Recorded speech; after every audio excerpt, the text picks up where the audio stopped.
Hi అండి. అందరికీ నమస్కారం. Welcome to my channel. ఈ వీడియోలో ఏపీ ప్రభుత్వ పెన్షనర్ల 12వ పీఆర్సీలో బేసిక్ పేలు ఎంతో తెలుసుకోండి అనైతే అప్డేట్ రావడం జరిగింది.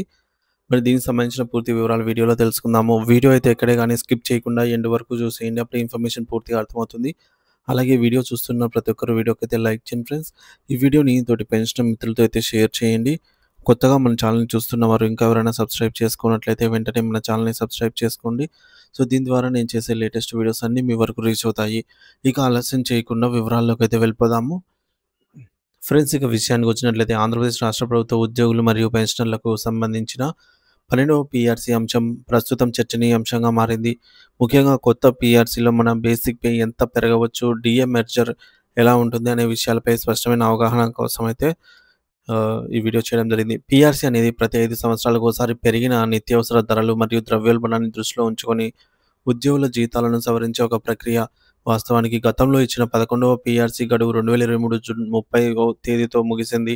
అంటే నిబంధనల ప్రకారం 2023 జూలై 1వ తేదీ నుండే 12వ పీఆర్సీ అమల్లోకి రావాల్సి ఉంది. అయితే గత పీఆర్సీ అంటే 11వ పీఆర్సీ అమల్లో జరిగిన జాప్యం అంటే 2018లో రావాల్సిన దానిని 2020 నుండే నోషనల్‌గా 2022 నుండి మానిటరీగా ఇవ్వటం వంటి పరిణామాల వల్ల ఉద్యోగుల్లో కొంత ఆందోళన అయితే ఉంది. ఇప్పుడు 12వ పీఆర్సీ కోసం ప్రభుత్వం ఇప్పటికే కమిషన్‌ను నియమించడం, నివేదిక సమర్పణకు ఏడాది గడువు ఇవ్వటం జరిగింది.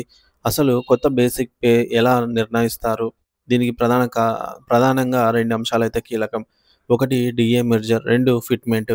12వ పీఆర్సీ అమలు తేదీ అయినటువంటి జూలై 1, 2023 నాటికి ఎంతైతే కరువు భత్యం డీఏ అమల్లో ఉంటే అంత శాతాన్ని బేసిక్‌లో కలుపుతారు.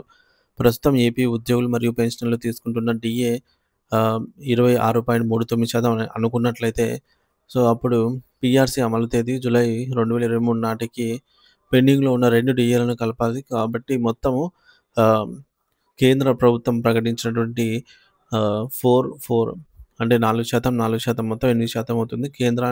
కేంద్ర ప్రభుత్వం 1% ప్రకటిస్తే రాష్ట్ర ప్రభుత్వాలు 0.91%కి సమానమవుతాయి. కాబట్టి ఇక్కడ మనకు టోటల్‌గా ఓవరాల్‌గా మెర్జ్ అయ్యేటటువంటి డీఏడీఆర్ బేసిక్‌లో మెర్జ్ అమౌంట్ వచ్చేసి 33.67% జూలై 1, 2023 నాటిది. సో, ఇక అందరూ ఆసక్తిగా చూసేది ఫిట్‌మెంట్ గురించి. మరి ఫిట్‌మెంట్ ఎంత ఇస్తుంది? ప్రభుత్వం ఇది ఉద్యోగులకు ఇచ్చే అసలైన జీతాల పెంపు అన్నమాట ఫిట్‌మెంట్ అనేది. దీని ఆధారంగానే మీ కొత్త బేసిక్ పే ఎలా మారుతుందో కొన్ని అంచనాలైతే మనం ఇక్కడ చూద్దాము. మొదటి అంచనాగా 20% ఫిట్‌మెంట్ ఇస్తే, ఒకవేళ ప్రభుత్వం 20% ఫిట్‌మెంట్ ప్రకటించిందనుకుందాం. అప్పుడు మొత్తం పెరుగుదల వచ్చేసి 53.67% అవుతుంది. అంటే మెర్జ్ అయ్యే డీఏ ప్లస్ ఫిట్‌మెంట్ మొత్తం కలిపి. ఉదాహరణకు ఒక పెన్షనర్ ప్రస్తుతం రూ. 40,000 బేసిక్ ఉంటే అతనికి రూ. 61,469 అనేది రావటం జరుగుతుంది. అంచనా 2 23% ఫిట్‌మెంట్‌గా ఉంటే ఈ విధంగా రూ. 62,668 అవుతుంది. 40,000 బేసిక్ వారికి. అలాగే మూడవ అంచనాగా 25% ఫిట్‌మెంట్ ఇస్తే ఇందులో రూ. 63,468 అయితే అవుతుందన్నమాట. 40,000 బేసిక్ వారికి.